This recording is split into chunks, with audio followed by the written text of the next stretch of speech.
Bonjour, je suis Clotilde et vous écoutez Expat et compagnie, un podcast qui raconte la vie de personnes ayant fait le choix de quitter leur pays d'origine pour s'envoler aux quatre coins du monde vers de nouvelles aventures. Il y a eu du changement depuis la création de ce podcast puisque je suis désormais moi-même expatriée à Berlin. Si tu as des questions sur l'expatriation, écris-moi sur Instagram, je te mettrai le lien dans la description. Et pour soutenir ce podcast indépendant, abonne-toi. Si un épisode t'a plu et que tu penses qu'il peut intéresser quelqu'un, partage-le avec tes proches. Bonne écoute. Bienvenue dans un nouvel épisode d'Expat et compagnie où nous allons nous laisser porter au travers des canaux d'Amsterdam. Amsterdam, la capitale des Pays-Bas qui est connue pour son patrimoine artistique. Ces canaux, comme je le disais, ces étroites maisons à pignons et ses nombreuses pistes cyclables. Nous rejoignons aujourd'hui Clémentine Latron, élevée à la baguette, de pain dans une dizaine de régions françaises et jusque sous les cocotiers antillais, championne du carton de déménagement depuis son plus jeune âge, Clémentine a trimballé ses feutres et ses valises sous le soleil espagnol et goûté aux joies de l'accent gallois et du thé british avant de venir les poser au pays des tulipes. Les vélos sans frein à main, le gouda et les méandres du néerlandais, même pas peur. C'est sur le blog Dessine-moi un expat qu'elle traduit les joies de la vie d'expatrié en quelques coups de feutre.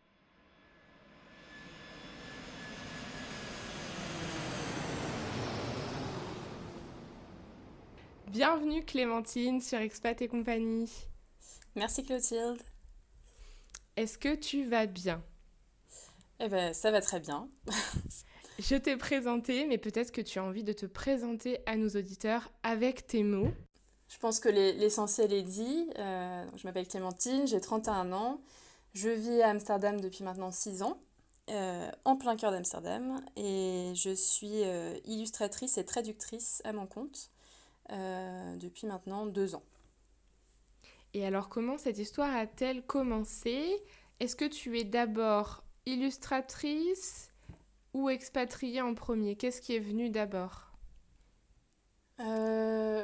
Alors, non, je suis d'abord illustratrice parce que j'ai toujours dessiné. Voilà. Je pense que la plupart des illustrateurs racontent la même histoire, qu'ils ont toujours dessiné dans leur cahier, un peu partout depuis qu'ils étaient petits.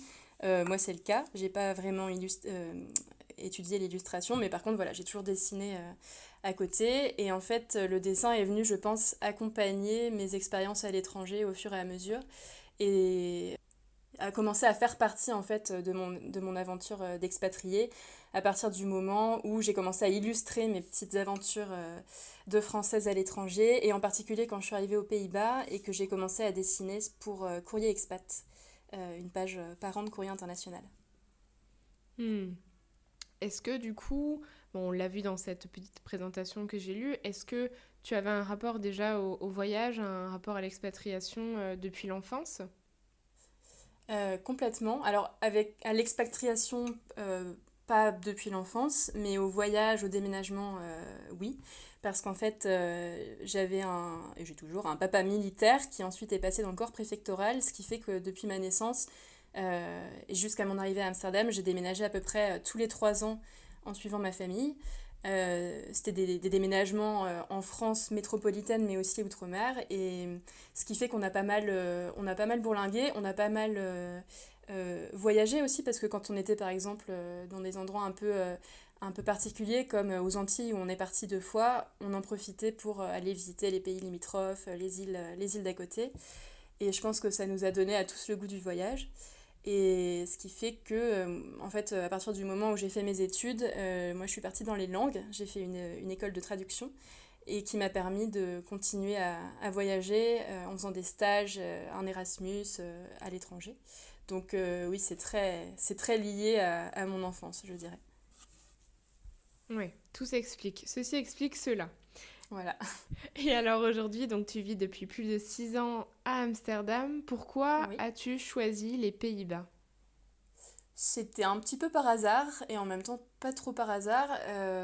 Par hasard parce que je visais pas les Pays-Bas, je visais l'étranger. Une fois que j'ai eu mon diplôme en poche, je voulais repartir à l'étranger parce que j'aimais beaucoup en fait cette vie où on découvre une nouvelle culture, on apprend plein de choses sur son nouveau pays d'accueil. Mais je visais plutôt le Royaume-Uni parce que voilà, j'ai des affinités particulières avec la langue et la culture britannique. Et donc une fois mon diplôme en poche, j'ai commencé à envoyer des candidatures pour des postes de traductrice ou de rédactrice à l'étranger. Et en fait, j'ai atterri à Amsterdam parce que voilà, j'ai fini par élargir un peu. Et j'ai atterri à Amsterdam parce que en faisant mon Erasmus, je me suis fait de très bonnes amies néerlandaises et grâce à elles, du coup, je connaissais déjà un peu le pays. Et quand j'ai vu cette offre de, un poste de rédactrice en fait pour une agence de voyage en ligne à Amsterdam, je me suis dit pourquoi pas découvrir la vie aux Pays-Bas, apprendre une nouvelle langue et voilà, si au bout d'un an j'en ai marre, voilà, je repartirai sur le Royaume-Uni. Et voilà, et final, je suis restée, je suis toujours 6 ans après. Donc tu veux dire que tu ne parlais pas du tout le néerlandais avant de venir vivre aux Pays-Bas? Pas du tout. Parce que tu as fait une école de traduction avec comme langue l'anglais, l'espagnol, c'est ça, vers le français? C'est ça, ouais. Et tu as ajouté le néerlandais à tes compétences. Voilà, c'est ça, ouais. Comment ça s'est passé? Est-ce que t'as pas eu un petit peu peur de te retrouver à devoir parler le néerlandais, de l'apprendre? Comment t'as appréhendé l'apprentissage de cette nouvelle langue? Mais j'avais pas du tout peur, justement, ça faisait partie des points comment dire, qui me plaisaient dans cette expatriation aux Pays-Bas. J'étais ravie, au contraire, d'apprendre une nouvelle langue parce que bah, voilà, c'est quelque chose que j'aime beaucoup. En sachant que aux Pays-Bas, et en particulier à Amsterdam, et je pense dans les grandes villes des Pays-Bas, c'est pas nécessaire de parler néerlandais parce que les Néerlandais ont comment dire, un anglais très bon, un très bon anglais, très bon niveau. Et donc, je connais beaucoup d'expats qui, au bout d'années, ouais, de plusieurs années aux Pays-Bas, ne parlent toujours pas un mot. Bon, si, juste les mots de base, hein, bonjour, merci, au revoir, un café, une bière. Mais voilà, on n'a pas besoin de parler néerlandais pour vivre aux Pays-Bas. Et donc voilà, moi je l'ai appris parce que j'avais envie de l'apprendre. Et puis au final, mon but c'était de l'ajouter à mes langues de travail, ce que j'ai fait parce que depuis maintenant 1 an, je traduis aussi depuis le néerlandais vers le français. Waouh, c'est impressionnant. En tout cas, je me suis toujours dit que c'était une langue très difficile à apprendre. Donc, bah, écoute, est-ce que tu nous confirmes ceci? C'est dire, est-ce que c'est une langue Ouais, compliquée? moi, je ne l'ai pas trouvé compliqué à apprendre, mais encore une fois, j'ai tout ce background dans les langues. Et en plus, c'est une langue qui tire beaucoup de l'anglais et de l'allemand. Alors malheureusement, j'avais pas fait d'allemand, donc ça ne m'a pas aidé. Mais par contre, c'est vrai que voilà, ça part. Enfin, il y a pas mal d'anglais, enfin de similarités avec l'anglais. Et en fait, au final, je pense que dans l'apprentissage d'une langue, c'est un coup à apprendre, mais quand on commence à en apprendre plusieurs, ça devient de plus en plus facile d'en apprendre d'autres. Donc moi, j'ai pas trouvé l'apprentissage difficile. Après, je connais des personnes qui trouvent ça difficile. Donc Ouais. voilà, je suis peut-être pas un très bon exemple. Ouais, en fait, c'est ton parcours qui fait que, Oui, et ton envie, surtout ta motivation à apprendre cette langue, parce que voilà, comme ouais. tu disais, on n'est pas obligé de l'apprendre pour vivre dans le pays. C'est un petit peu comme ici à Berlin, où finalement, on peut s'en sortir en ne parlant que anglais. Bon, je dirais que c'est quand même Ah oui, mieux d'avoir les basiques allemands, mais c'est pas, peut-être pas une obligation non plus. C'est mieux, d'accord. mais je trouve que c'est un petit peu pareil.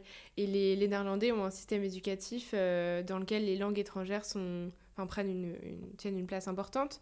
Je pense que c'est un petit peu pour ça aussi que du coup, à Amsterdam et aux Pays-Bas, on peut se permettre de parler notre langue parce qu'eux-mêmes en ont appris d'autres et ils les parlent. Si on vient en France Ouais, et qu'on surtout l'anglais. si Ouais. on vient en France et qu'on n'a pas appris à parler un peu le français, bon, on peut pas trop compter sur les Français pour nous aider.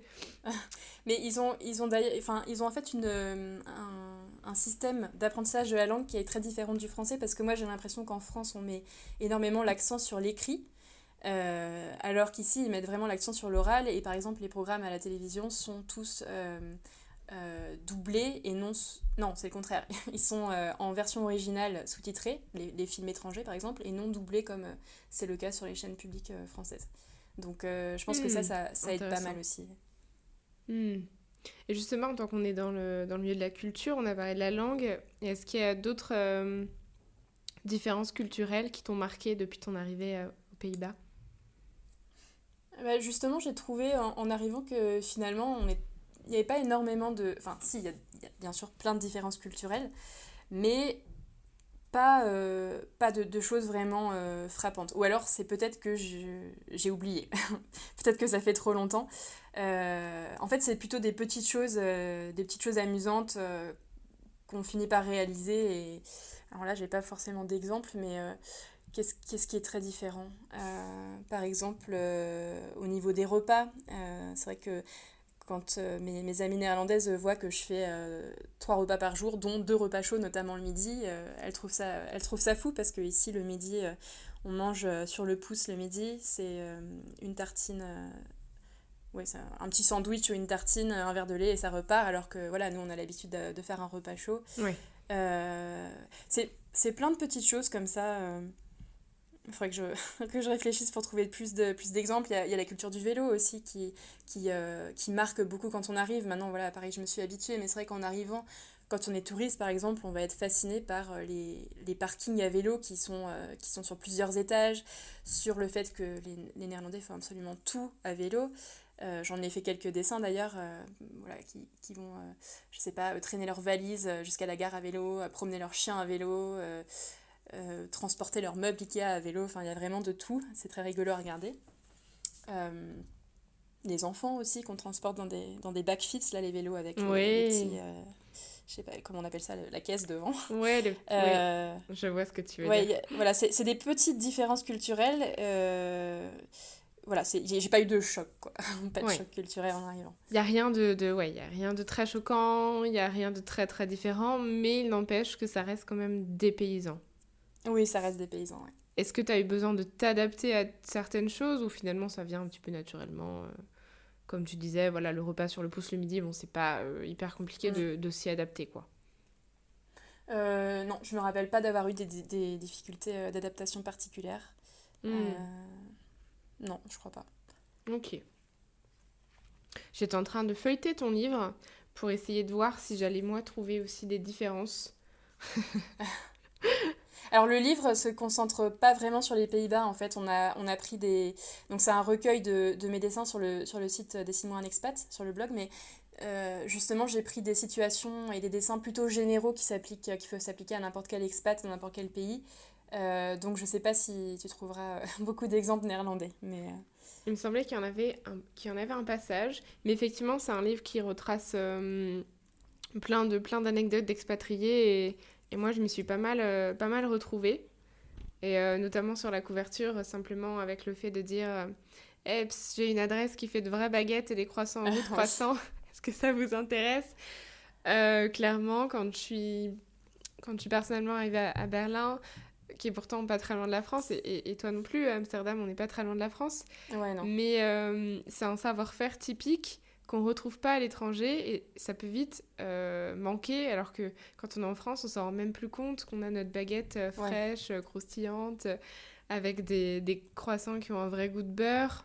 Un vrai goût de beurre. Déjà rien qu'en disant ça je stigmatise les pains au chocolat des autres pays mais c'est vraiment ça, on a une culture et quand on arrive à l'étranger on se dit mais mince mais pourquoi ils ont pas ça ici, En c'est fait, on tellement bon. réalise à ce moment-là tout ce qu'on a Tout en ce qu'on a France, je perdu. pense. Ouais. Et est-ce que toi, il y a des choses que t'as.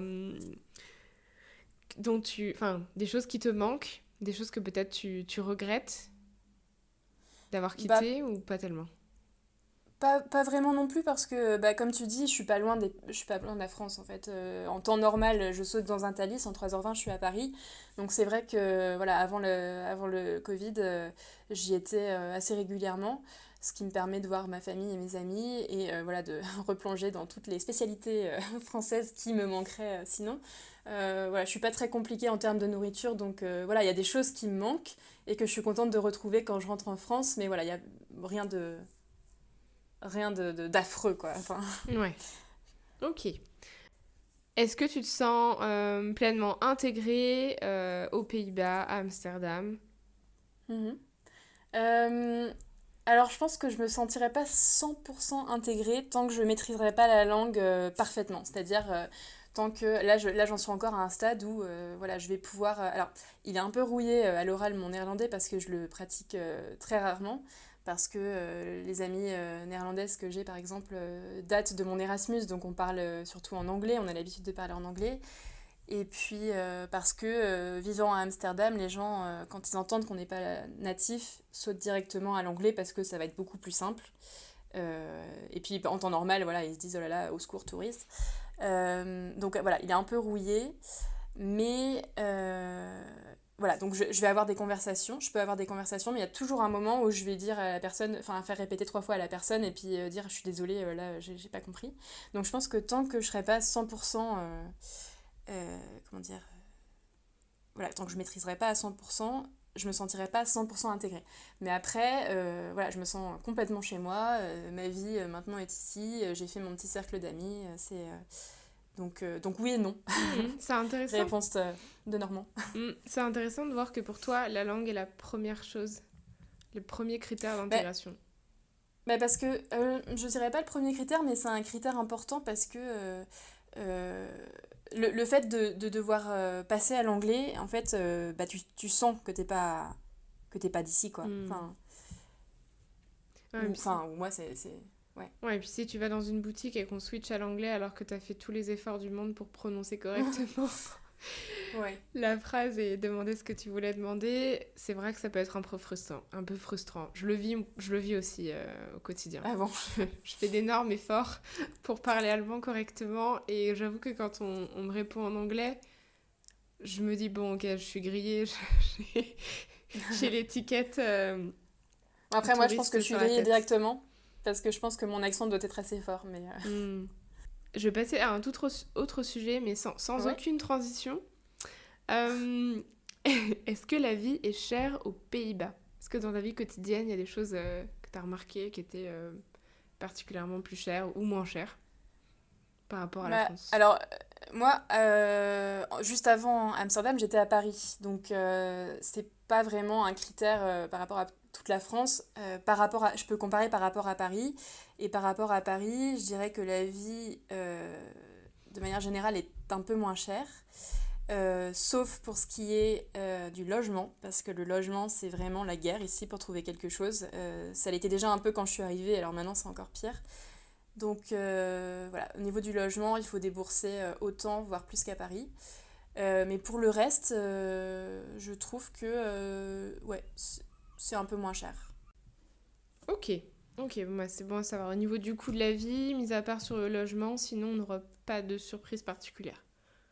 Non, non, je pense pas. Non. Au niveau des transports, du coup, c'est le vélo. Et les transports en fait en commun sont chers, mais c'est parce que la plupart des gens ne se déplacent qu'en vélo. Et donc moi, Ouais. je prends le tram si mon vélo est cassé par exemple, ou Hmm. je sais pas si je dois aller chez Ikea, ou je vais pas ramener une commode sur mon vélo. Mais oui, en fait, niveau des transports, ça on dépense beaucoup moins grâce à ça. Ouais. Est-ce que toi, par exemple, tu vas au travail à vélo? Alors maintenant, je vais plus au travail parce que je suis à mon compte, mais j'allais au travail à vélo et en fait, on se pose même pas la question parce que c'est juste le moyen de transport bah, par excellence. Et je me rends compte en fait quand je rentre à Paris et que je dois rejoindre quelqu'un à l'autre bout de la ville et que mon premier réflexe c'est de prendre un Vélib ou un équivalent. Et qu'il pleuve, qu'il neige ou qu'il vente, parce que voilà, ici on a l'habitude, on est équipé pour, et même s'il pleut des trompes d'eau, et ben on y va en vélo, parce que c'est comme ça qu'on se déplace. Et c'est vrai que quand je suis à Paris et que je dis bon, bah, je vais chercher un Vélib et qu'on me dit mais il pleut des cordes, j'ai envie de leur répondre bah, je suis pas en sucre, je crois que je fais comment chez moi. J'allais y Donc, venir, c'est impeccable. J'allais te demander effectivement, en termes de climat, comment tu le vivais, parce que c'est très pluvieux et très venteux quand même, Amsterdam. Mais au-delà de ça, quand c'est l'été, oui, il se dégage une vraie douceur de vivre. voilà, c'est ça. En fait, c'est un peuple qui sait profiter du moindre rayon de soleil. Donc, c'est vrai on va avoir je crois, j'ai l'impression que c'est les périodes de transition, donc peut-être plus l'automne et le printemps. Là, on se prend vraiment beaucoup, beaucoup d'eau. Il pleut pas mal, il fait gris. Mais après, quand il fait beau, il fait vraiment très beau. Et en fait, dès qu'il y a un rayon de soleil, les gens en profitent. Dès que les températures commencent à se radoucir au printemps, les gens sortent sur le pas de leur porte avec un petit verre de vin. On voit des bateaux qui arrivent sur les canaux avec les gens qui prennent l'apéro dessus. Donc vraiment, voilà, c'est la philosophie du profitons du moindre rayon de soleil. Et puis on a quand même des épisodes, alors qui sont très rares, mais là on vient d'en vivre un. Il a fait tellement froid qu'on a eu déjà tout un week-end de neige, ce qui est très peu commun. Donc toute la ville était dehors, le Covid oublié, les gens faisaient de la luge, les gens faisaient du ski dans les rues, c'était génial. Et il a continué à geler après, et donc les canaux ont gelé. Et ça c'est quelque chose qui arrive vraiment très rarement. Moi en 6 ans, c'était la deuxième fois seulement que je le voyais. Et là, alors c'est absolument magique parce que tout le monde sort sa paire de patins de derrière les fagots et puis on voit les gens qui arrivent à vélo, qui mettent leurs petits patins et qui commencent à patiner sur le moindre bout d'eau gelé, donc sur les canaux du centre ou dans les parcs. Et ce que je trouve vraiment très très drôle, c'est que en fait la ville d'Amsterdam notamment encourage ça parce qu'à partir du moment où ils se rendent compte que la météo fait que les canaux risquent de geler, ils ferment les écluses pour permettre aux canaux du centre justement de geler. Les bateaux n'ont plus le droit de passer. Et là, notamment, il y a un homme qui a remonté un canal à vélo en brisant la glace et qui se prenait des injures de toutes parts et qui a fini par se prendre une amende parce qu'il n'avait pas le droit. Donc je trouve ça très drôle et voilà, très particulier de la culture néerlandaise aussi. Ouais, finalement, c'est la ville qui autorise une patinoire naturelle en plein Géante. cœur de ville, Ouais. géante. C'est génial, c'est génial. Mm. Et du coup, on parlait tout à l'heure du fait que maintenant tu étais freelance, donc tu es illustratrice, Oui. traductrice et rédactrice en freelance. Donc ça veut dire quoi? Comment tu t'organises? Voilà, ça varie, mais en ce moment, c'est peut-être 60% d'illustration et 40% de traduction. Sur des sujets très variés, tant pour l'illustration que pour la traduction. Donc c'est pas mal, j'aime bien garder les deux parce que ça m'empêche de m'ennuyer en faisant que l'un ou que l'autre. Parce que dessiner toute la journée, c'est rigolo, mais je pense qu'au bout d'un moment, j'en aurai un peu marre, et pareil pour la traduction. Donc c'est pas mal, j'aime bien cette alternance entre les deux. Et comment comment tu as été amenée à commencer à travailler sur le blog Dessinement un expat, du coup, qui est hébergé par Courrier International? C'est une journaliste de Courrier International qui m'a envoyé un mail il y a, ouais, ça doit faire 4 5 ans maintenant, en me disant qu'ils avaient le projet de créer cette nouvelle plateforme qui serait dédiée à l'expatriation et qui voulait s'entourer d'une équipe de blogueurs. Donc la plupart des autres blogueurs ont un blog qui est spécialisé sur leur pays. Mais voilà, moi c'est un peu différent parce que je suis à la fois spécialisée sur les Pays-Bas, mais c'est aussi des dessins sur l'expatriation en général. Et donc voilà, c'est comme ça que le blog Dessinement un expat a vu le jour. Je pense qu'elle avait dû me repérer parce que j'avais dû faire déjà des dessins sur ma vie à Amsterdam que je postais sur mon blog personnel, pardon. Et elle avait peut-être vu passer des très vieux dessins qui dataient de mes expériences Erasmus ou de mes autres expériences à l'étranger. Et donc voilà, j'ai eu de la chance. On est venu me chercher. Ah oui, c'est ce que j'allais dire, parce que finalement, tu as été formée en traduction, tu as un master de traduction, mais t'as pas du tout étudié le dessin, comme tu nous disais tout à l'heure. Donc finalement, c'est tes dessins personnels qui ont été repérés par une journaliste de Courrier International. Et aujourd'hui, tu dessines pour tellement de personnes. Tu fais des cartes postales, il y a des t-shirts brodés. Enfin, finalement, je me rends compte que tu as vraiment développé énormément cette partie de ton activité et je trouve ça fabuleux. Finalement, c'est une passion qui a réussi à se faire connaître et enfin, ton talent a réussi à se faire connaître et aujourd'hui, tu peux en vivre. Ouais. Ouais, c'est vrai que c'est rigolo quand on y pense. Et c'est vraiment l'illustration qui m'a poussée justement à quitter mon emploi de salarié et à mettre à mon compte parce qu'en fait, je faisais les deux. J'avais pas une double vie, mais voilà, j'avais mon emploi à plein temps qui heureusement ici s'arrêtait assez tôt. Les horaires de travail, c'est, je sais pas, du 9h, 17h30, on va dire. en moyenne. Et donc à 17h30, c'est bien parce que j'avais le temps d'aller boire un petit verre, rentrer chez moi et commencer ma deuxième journée de travail, entre guillemets, c'est-à-dire faire mes dessins pour mes clients. Mais ça devenait un peu lourd à la longue de travailler le soir après une journée de travail et puis le week-end. Et je l'ai déjà raconté dans plusieurs interviews, mais en fait mes amis m'entendaient toujours dire bon allez encore un verre et puis après je rentre chez moi parce que j'ai un dessin à finir, c'était un peu la phrase de l'époque. Et voilà, et ça a fini par prendre tellement d'ampleur que à un moment je me suis dit bon là j'étais frustrée parce que j'avais plus en fait j'avais pas la place dans mon emploi du temps de développer d'autres projets en rapport avec le dessin. Et voilà, donc en fait, le fait de quitter mon emploi et de me lancer à temps plein en tant que freelance, ça m'a permis justement de développer plus avant l'illustration et d'en arriver là où j'en suis aujourd'hui. Bravo. Franchement, je trouve que c'est très Merci. inspirant comme parcours. Très inspirant. En plus, à Amsterdam, c'est pour moi parfait. C'est tellement artistique, c'est tellement une ville qui est douce, avec ses canaux. Enfin, ça fait très artiste peintre. Qui est très belle aussi. Ouais. Ça va parfaitement bien. C'est magnifique. Quelles sont les choses que tu préfères dans ta vie à Amsterdam?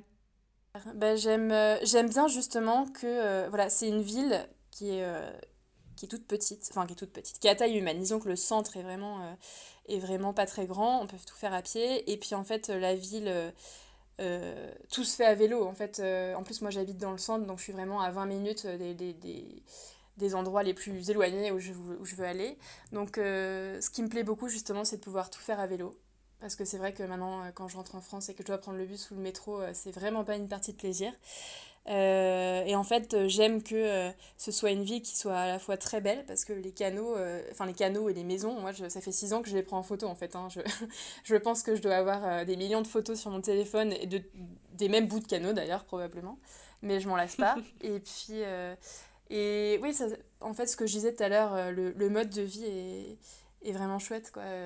De profiter au maximum de chaque rayon de soleil, je sais pas, on prend le vélo en 40 minutes, on est complètement à la campagne. On prend le train une demi-heure, on est sur la plage. Bon, c'est pas les plages du sud de la France, hein, mais c'est quand même cool d'avoir la plage à 30 minutes. Et puis voilà, tout est. Enfin, ouais, c'est vraiment. Bon, je parle pas de la banlieue d'Amsterdam, mais dans le centre, tout est beau en fait. Et ça, je pense que peut-être pour les gens un peu créatifs, c'est vraiment cool, quoi. Donc. Et je vais poser la question hyper cliché sur Amsterdam, mais il fallait que je passe par là. Tu la sens venir ou pas? Oui, oui, vas-y. Est-ce que à Amsterdam, tout le monde va dans les coffee shops? Non, ça c'est les. Enfin, si, je pense que voilà, je pense que les Néerlandais, probablement que oui, pas tous, hein, mais ils vont se fourrir dans les coffee shops. Mais pour moi, en tout cas, surtout vivant dans le centre, c'est vraiment associé aux touristes. Euh, et en fait, les seules personnes que tu vois fumer, enfin, peut-être que je dis des bêtises, hein, mais je crois pas, les seules personnes que je vois fumer dans la rue, ce sont des touristes, parce que donc ici, le cannabis, la vente, elle est tolérée, elle est pas... je crois pas qu'elle soit officiellement autorisée, elle est officiellement tolérée, mais par contre, c'est censé se faire dans les coffee shops. Et or, moi, même dans ma rue, j'ai toujours des touristes qui finissent par arriver parce qu'elle est un peu tranquille et qui viennent fumer leur joint sous mes fenêtres. Euh, mais oui, c'est vrai que ça fait partie des gros clichés d'Amsterdam, ça, plus le quartier rouge, qui est d'ailleurs pas très loin de chez moi. Super. Et qui est un des plus beaux quartiers d'Amsterdam d'ailleurs. Hein. C'est vraiment, là en ce moment, il n'y a vraiment plus personne. Les vitrines, du coup, sont pas occupées parce qu'il n'y a plus de clients. Les touristes ne sont pas là. Et c'est vraiment très agréable parce qu'on peut vraiment s'y balader et profiter. C'est un des plus vieux en fait. Donc voilà. Ouais, au-delà de ce qui s'y passe la nuit, Ouais. c'est vrai que c'est magnifique. Voilà, bah, c'est parfait. On a parlé de ça, comme ça le sujet est clos. Et maintenant, Clémentine, je voudrais savoir si tu as des conseils à donner aux personnes qui ont envie, elles aussi, de s'expatrier aux Pays-Bas et peut-être plus particulièrement à Amsterdam. Le seul conseil que j'aurais à donner, c'est de s'y prendre très très tôt pour commencer à chercher un logement. Parce que je crois que c'est le point le plus difficile. pour les personnes que je connais qui sont arrivées après moi, c'était vraiment de trouver un logement décent, à un prix décent. Et voilà, c'est un peu la guerre. Mais à part ça, c'est assez... voilà, j'ai pas trouvé ça difficile comme arrivée. La plupart des services, on peut avoir des gens qui parlent anglais, donc ça c'est aussi un gros plus pour s'enregistrer, pour tout ça. Et ouais, voilà, je pense pas que ce soit un pays très difficile pour commencer une expatriation. Ouais, en plus c'est un pays qui est assez safe, il n'y a pas Oui, trop de ah ça oui. criminalité, enfin voilà, c'est... Enfin si, il y en Même a, pour hein, une femme, mais il y a de la criminalité, il y a il y a certains quartiers où ces derniers temps il y a eu, je sais pas, des distributeurs de billets qui ont explosé en pleine nuit. Mais c'est vrai que par rapport, voilà, je vais encore comparer à Paris, mais arrivant de Paris, où je me baladais le soir avec une bombe lacrymogène dans mon sac si je devais rentrer très tard. Bon, c'est un peu exagéré, hein, mais ici, je me suis jamais sentie en insécurité. Je pense que le fait de tout faire à vélo, ça aide aussi parce qu'on est rapide. Mais je me sens vraiment très en sécurité à Amsterdam. quels sont tes projets pour la suite? Est-ce que tu as prévu de rester vivre à Amsterdam ou est-ce que tu as envie d'un autre pays d'expatriation prochaine? Ben, je me ferme aucune porte. Pour l'instant, je suis très bien ici. Comme je disais, voilà, j'ai vraiment fait mon trou. Mais après, comme j'ai déménagé toute mon enfance, c'est vrai que c'est la première fois que je reste aussi longtemps à un endroit et que là, voilà, j'ai l'impression d'avoir fait le tour. Alors que j'ai pas fait le tour du tout. Mais voilà, pour l'instant, je suis très bien et je reste ici, mais je pense pas que j'y passerai toute ma vie. Et voilà, je me ferme pas de porte et en fait, c'est vrai que j'aimerais bien découvrir d'autres pays. Voilà, j'ai l'impression qu'il y a beaucoup de choses encore à découvrir.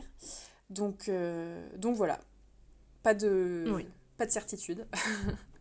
Pour Mais l'instant, tu es pour bien l'instant, aux je suis bien. Pays-Bas et puis peut-être que tu rebougeras par la suite. C'est ce que je me dis aussi à chaque fois que je fais une interview. J'ai envie d'aller vivre dans le pays Mhm. de mon invité parce que j'ai l'impression qu'il y a encore plein d'endroits qui sont géniaux Ouais, sur c'est ça. Terre et j'ai envie de vivre un peu partout.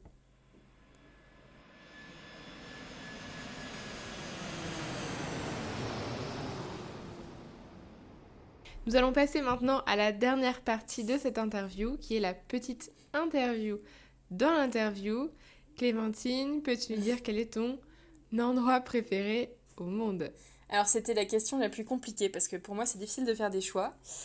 Du coup, j'ai tourné la question différemment. Je me suis dit, quel est l'endroit où j'ai préféré vivre? Et du coup, je dirais que ce sont les îles de Saint-Martin et de Saint-Barthélemy, où j'ai vécu entre 11 et 14 ans à peu près, donc en famille, et qui m'ont énormément plu, non seulement parce que bah, c'était notre première expérience outre-mer, donc c'était vraiment les îles paradisiaques telles qu'on les imagine, avec le sable blanc, les palmiers, mais en plus de ça, une culture très riche, parce que Saint-Martin est donc divisé entre deux pays, la France et les Pays-Bas. Donc il y a une partie française, une partie hollandaise. La langue maternelle de la plupart des gens sur l'île, c'est l'anglais. Donc c'était un sacré melting pot de culture. Mhm. Et pour toutes ces raisons, et aussi probablement pour le fait que c'était notre première expérience si dépaysante, je pense que c'est l'endroit où j'ai préféré vivre. Quelle est ta meilleure découverte culinaire aux Pays-Bas? Alors, j'ai pas eu de coup de cœur, je l'avoue. Les Pays-Bas sont pas forcément réputés pour leur cuisine. Pas de coup de cœur phénoménal, mais par contre, j'ai bien adopté les bitterballen. Je sais pas si tu avais goûté ça quand tu es venu visiter Amsterdam. C'est un snack en fait. C'est comme ici, en France, on aurait le plateau de charcuterie et de fromage. Ici, on a les bitterballen qui sont des espèces de Ah oui. des petites Mhm. boules frites. Enfin, je sais pas comment expliquer, qui Oui. contiennent de la viande et une Oui, sorte des de boulettes de sauce. viande, C'est pas viande pomme vraiment. de terre, un peu bizarre. Voilà, c'est ça. Hmm. Et c'est frit, parce qu'ici, ils aiment. Et on trempe ça dans de la moutarde. Et donc, voilà, c'est l'incontournable de tout apéro ici. Donc, ça, j'avoue que je me suis bien habituée. Et d'ailleurs, ici, ils aiment beaucoup les choses frites. Donc, on retrouve les kibelings, par exemple, sur la plage, qui sont des petits bouts de poissons qui ont été frits. Il y a des petites cahutes roulantes qui viennent vendre ça sur la plage.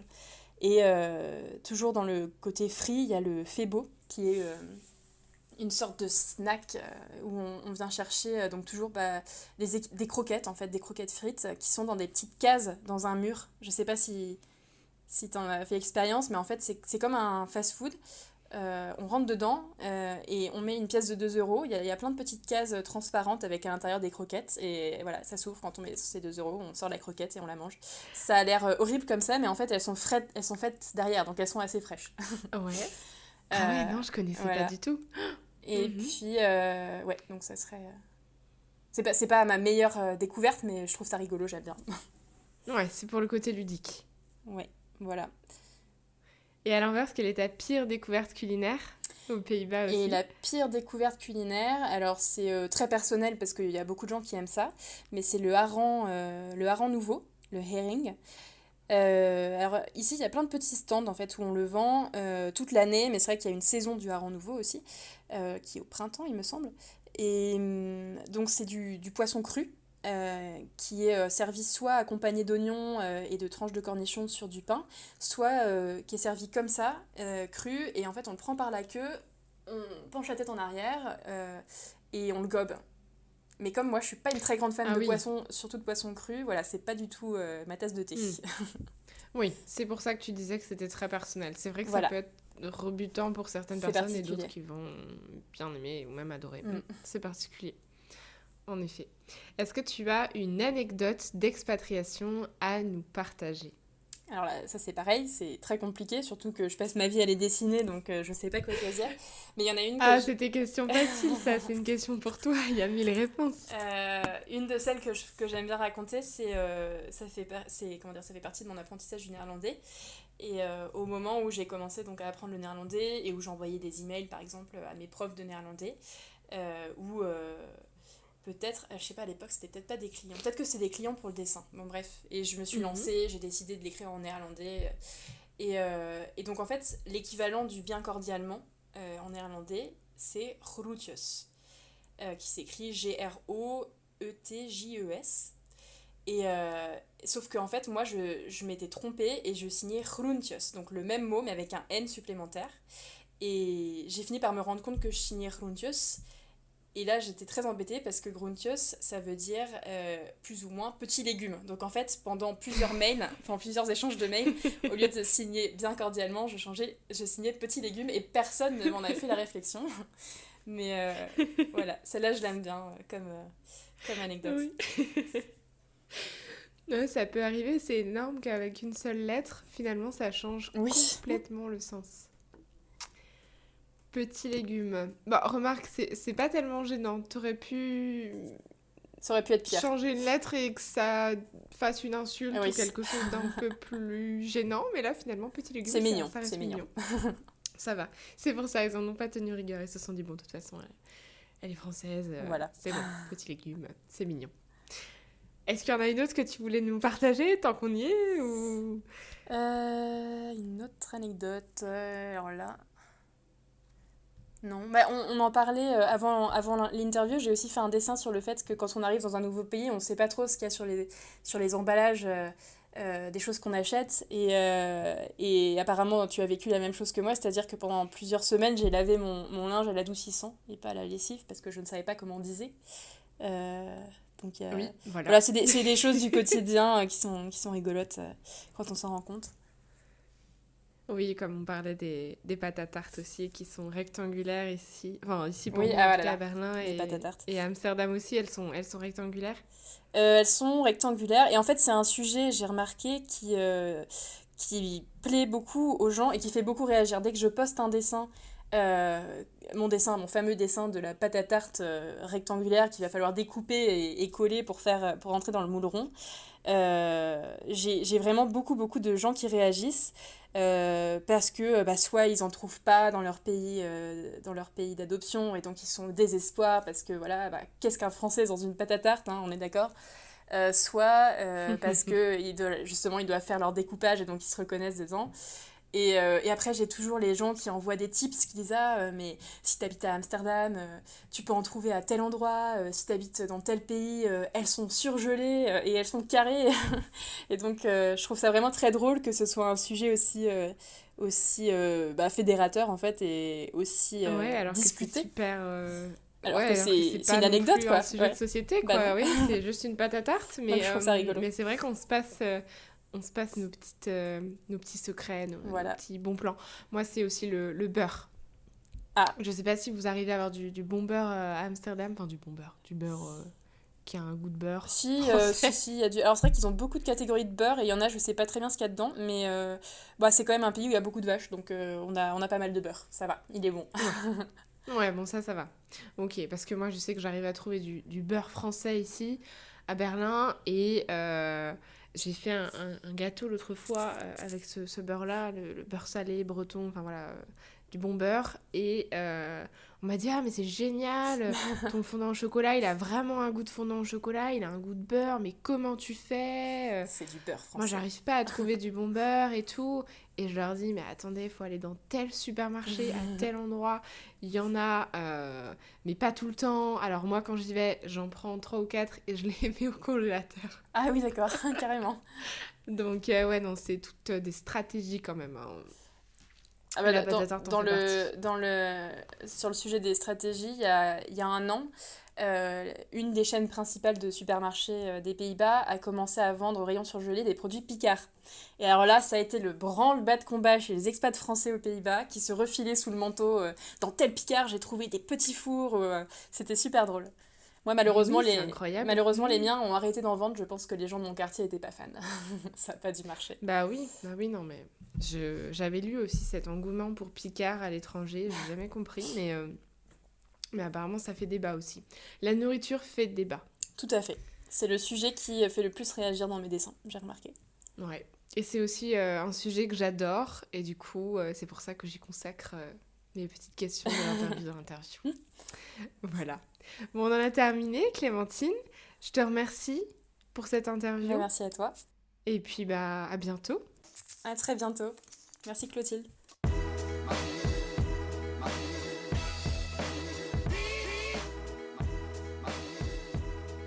Vous venez d'écouter un épisode d'Expat et compagnie. Inspirez-vous et osez votre propre expérience de vie à l'étranger. Si cet épisode vous a plu, n'hésitez pas à le partager autour de vous. À bientôt!